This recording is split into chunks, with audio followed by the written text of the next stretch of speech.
జై శ్రీమన్నారాయణ. నేను మీ వాణి సత్యాన్ని శ్రీ విష్ణు పరివార్ ఛానల్ నుంచి మాట్లాడుతున్నానండి.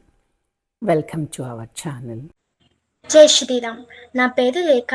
మా వాణి గురువు గారు ఇలాగే ఇంకెన్నో స్తోత్రాలు నేర్పించాలని, సమ్మర్ క్యాంప్ అయిపోయిన తర్వాత కూడా కొత్త కొత్త స్తోత్రాలు, దేవుని భక్తి గీతాలు మాకు నేర్పిస్తారని కోరుకుంటున్నాము.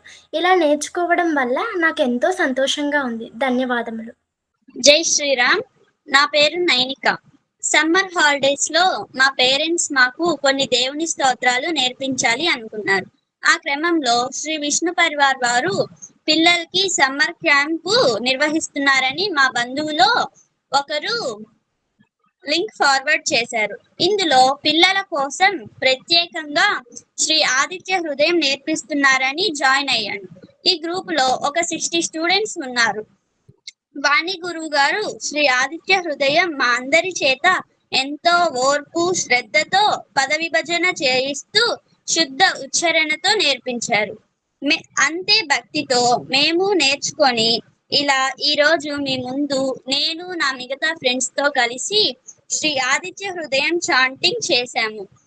దీనిని మీరందరూ విని ఆనందిస్తారని అనుకుంటూ ధన్యవాదాలు. జై గురుదత్త. శ్రీ ఆదిత్య హృదయం ప్రార్థనా శ్లోకము. ధ్యానం.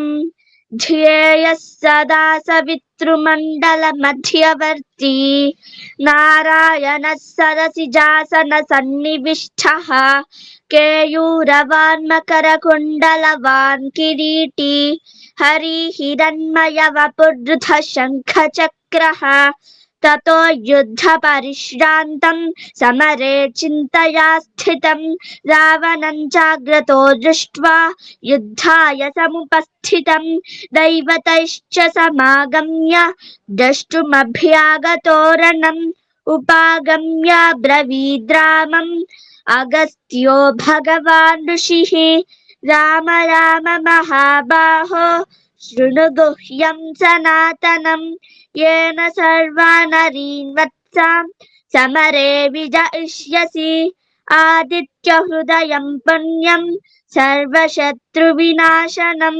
जयावहं जपे नित्यम् अक्षयं परमं शिवं सर्वमङ्गलमाङ्गल्यं सर्वपापप्रणाशनं चिन्ताशोकप्रशमनम् आयुर्वर्धनमुत्तमम्.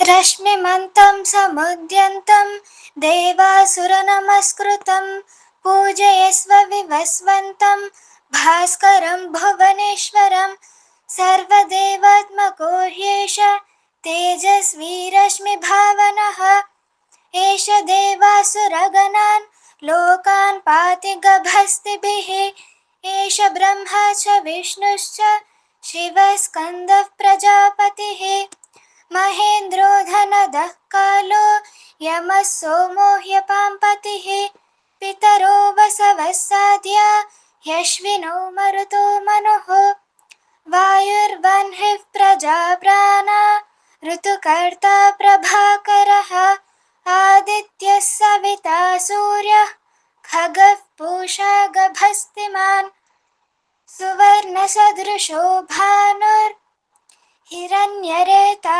दिवाकरः हरिदश्वः सहस्रांशिः सप्त सप्तिर्मरीचिमान् तिमिरोन्मथनः शम्भु त्वष्टा मार्ताण्ड अंशुमान् हिरण्यगर्भः शिशिरः तपनो भास्करो रविः अग्निगर्भोदितेः पुत्रः शङ्खः शिशिरनाशनः व्योमनाथस्तमो भेदी भृग्यजुस्सामपारगः घनवृष्टिरपां मित्रो विन्ध्यवीथीप्लवङ्गमः आतपी मण्डली मृत्युः पिङ्गलः सर्वतापनः कविर्विश्वो महातेजा रक्तः सर्वभवोद्भवः नक्षत्रग्रहताराणाम् अधिपो विश्वभावनः तेजसामपि तेजस्वी द्वादशात्मन्नमोऽस्तु ते.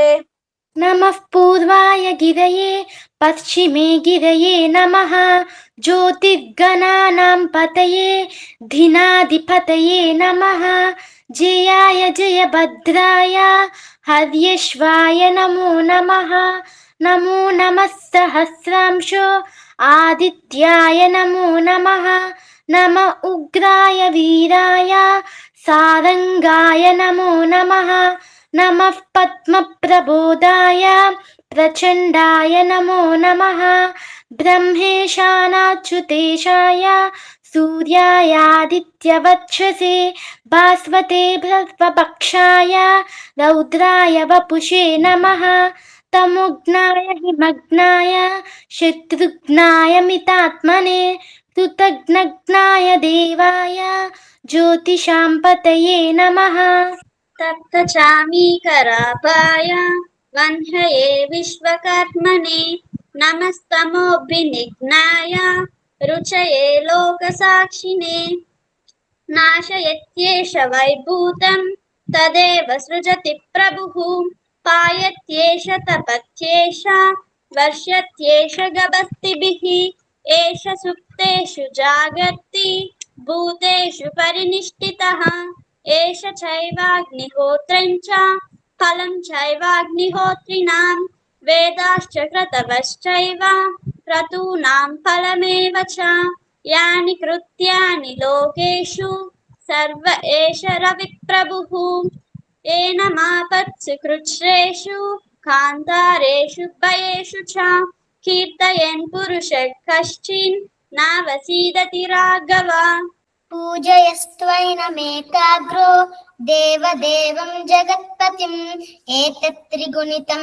జప్త్వా యుద్ధేషు విజయిష్యసి అస్మిన్ క్షణే మహాబాహో రావణం త్వం వధిష్యసి ఏవముక్త్వా తదాగస్త్యో జగామ చ యథాగతం ఏతత్ శ్రుత్వా మహాతేజా నష్టశోకో భవత్తథా ధారయామాస సుప్రీతో రాఘవః ప్రయతాత్మవాన్ ఆదిత్యం ప్రేక్ష్య జప్త్వా తు పరం హర్షమవాప్తవాన్ త్రిరాచమ్య శుచిర్భూత్వా ధనురాదాయ వీర్యవాన్ రావణం ప్రేక్ష్య హృష్టాత్మా యుద్ధాయ సముపాగమత్ సర్వయత్నేన మహతా వదే తస్య ధృతోऽభవత్ అథ రవిరవదన్ నిరీక్ష్య రామం ముదితమనః పరమం ప్రహృష్యమానః నిశిచరపతి సంక్షయం విదిత్వా సురగణమధ్యగతో వచస్త్వరేతి